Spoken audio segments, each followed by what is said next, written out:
때부터 교회에 다녔었기 때문에 신앙에 대해 많은 것을 알 수 있었습니다.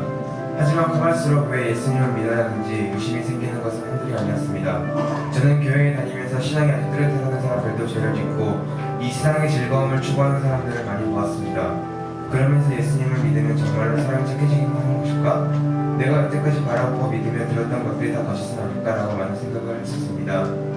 그러면서 저는 신앙을 점점 가볍게 여기게 되었고 진심으로 주님을 믿으며 살아가는 사람들도 전부 속으로는 다른 내면이 있을 거라고 의심을 하기 시작했습니다.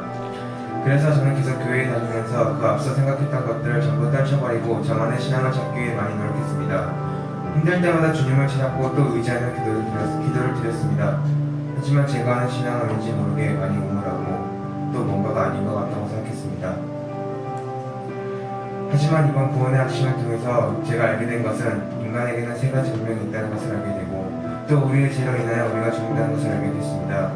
그러나 주님은 그런 우리의 죄를 담당하시고 십자가에 못 박혀 죽으시면서 모든 것을 다 사해 주셨습니다.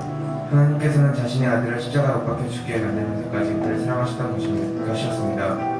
이번 구원의 확신을 통하여 저는 하나님을 나를 얼마나 사랑하는지 또 예수님께서 십자가에 못 박혀 돌아가시면서까지 나를 사랑하셨고 구원하시는지에 대해 알게 되었습니다.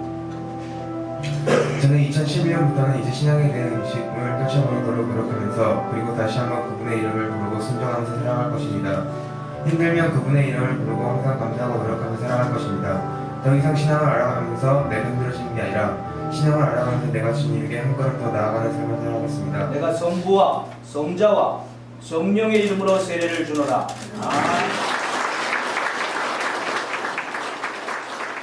민규가 스스로 고백했던 것 잊지 않고 말씀 붙들며 살아가는 삶이 되길 바래.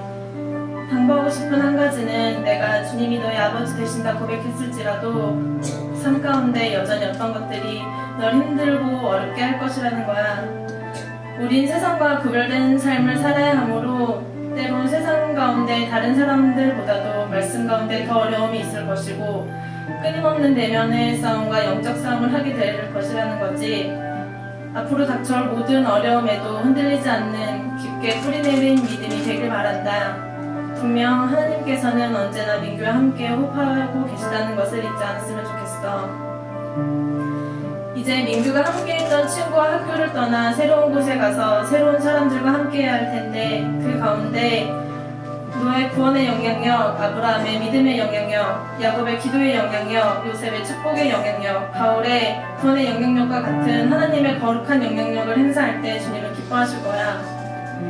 민규는 다른 친구들보다도 민규의 꿈을 더 빨리 이루어가고 있잖아. 민규가 바라보고 향하고 있는 것이 주님을 기쁘게 해드리는 일이 되길 기도한다.